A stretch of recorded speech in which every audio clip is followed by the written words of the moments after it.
Hello and welcome to Old Nerd Reads Indie Comics. This is episode 6. This time I read SOULWInd, C. Scott Morse's SOULWInd. These were published by Image back in the 1990s. Back when Image was, still kind of indie-ish, I guess. I'm sure that there's an argument to be made these days whether or not Image is actually a indie publisher or not. They're pretty big, so probably not. But to me, back then, especially SOULWInd, this title, this seems very indie.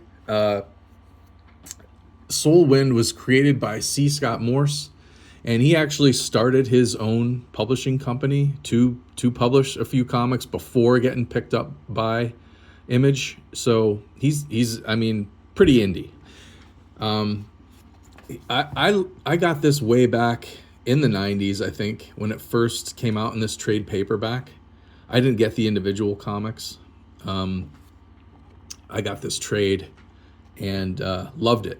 This artwork, I loved C. Scott Morse's artwork. This trade paperback reprints 4 issues, the first story arc of SOULWInd.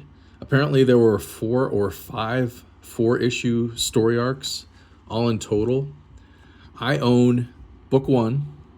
The Kid from Planet Earth is the title of this first story arc. This is book 1. And then the next 4 issues I have back here, I have 5 through 8. They are the next chapter, and it's called The Day I Tried to Live. I believe I have some of the others in trade paperback somewhere, packed away somewhere in my collection, but I have not read them yet. But interesting saga.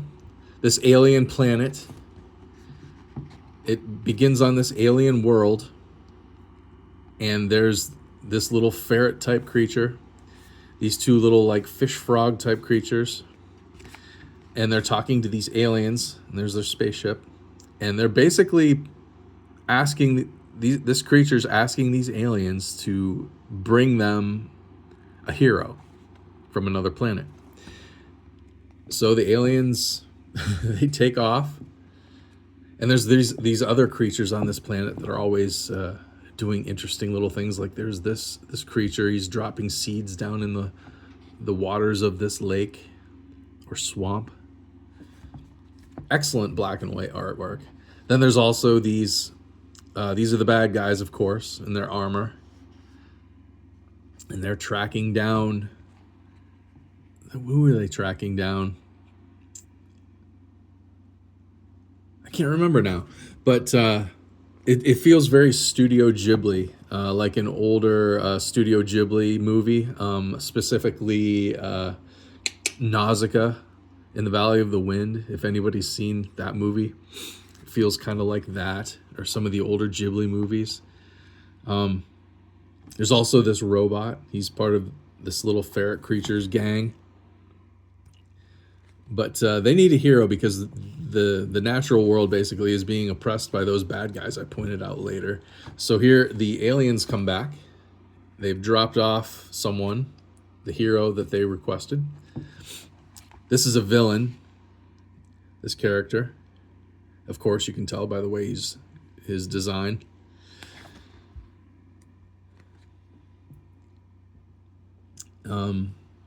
It's a nature planet, natural world. But here we find who the aliens brought as the hero. It's a little boy. A little boy on the cover. The Kid from Planet Earth, as the title of the comic says. And he helps our other protagonists defeat the oppressive techno regime by finding this sword, this mythical sword called SOULWInd. And this bad guy, he's arrested basically by this race of Bigfoot-like creatures. They remove his hands, so he must have been a thief of some sort. They remove his hands, but down in the bowels of this planet, he discovers this ancient sword, SOULWInd.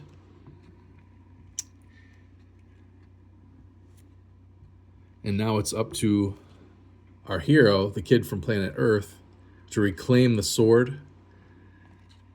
And so this villain who had his hands removed for being a criminal, he's able to wield SOULWInd because the sword has those type of magical powers that basically he can hold on to it with like phantom hands.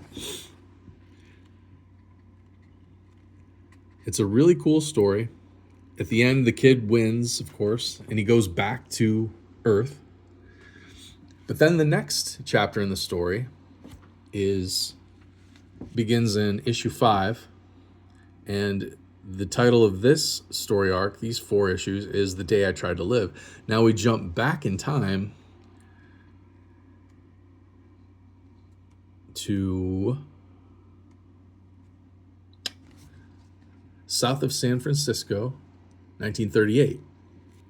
And it's a young couple, and they're going to get an abortion. They're traveling to Mexico to get an abortion in secret.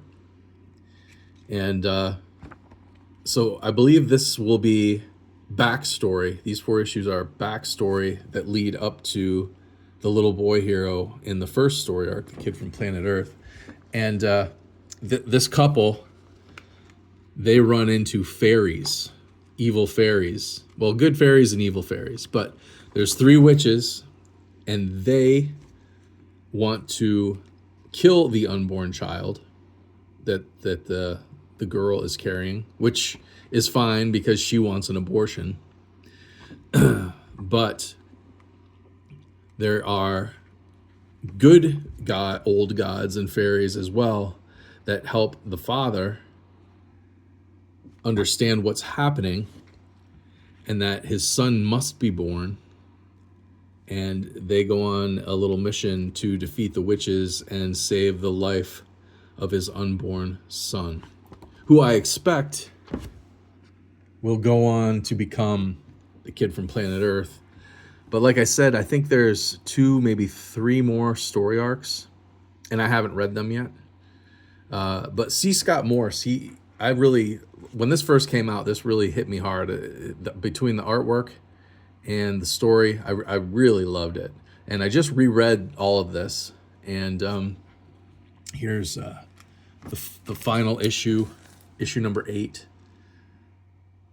The final part of The Day I Tried to Live. Double-sized issue. That was issue 8. This is issue 7. This is issue 5. Issue 5 is the first issue of this The Day I Tried to Live story arc. This is the issue 6, which is the second issue of The Day I Tried to Live. I just reread all these. First time I've reread SOULWInd probably since the 90s when I first got it. Really, still really good. Artwork and story, both really good, really fun, entertaining, warm-hearted fairy tale adventure. I recommend it. Then it kind of takes a turn in the second series. It's a little more grounded. Like, this takes place on an alien planet, but this takes place on Earth. So it's a little more grounded, but like I said, there's fairy and old god in it. And, but the subject matter, like abortion and whatnot, is really grounded in reality. So it's a little different flavor between the 2 story arcs, but both quite good. Artwork, excellent. I pulled it out because I recently picked up this Little Book of Horror, Frankenstein, written by Steve Niles, who's very, very famous for writing horror comics, and illustrated by Scott Morse. This creator, Scott Morse, did the illustrations. And you can see he's got a very stylized art style. It's getting very abstract, very surreal. Actually, this book probably came out what year did this come out? 2004 is the date on this illustration. So it would have come out maybe almost 10 years after these did. But his style, I don't know if this is like the style of art that Scott Morse morphed into, or if he just did this type of the style for this, specifically for this Frankenstein story. This is a fun story. It's kind of more of a young readers kind of book, but very good. Steve Niles is pretty highly regarded as a writer, especially of horror comics.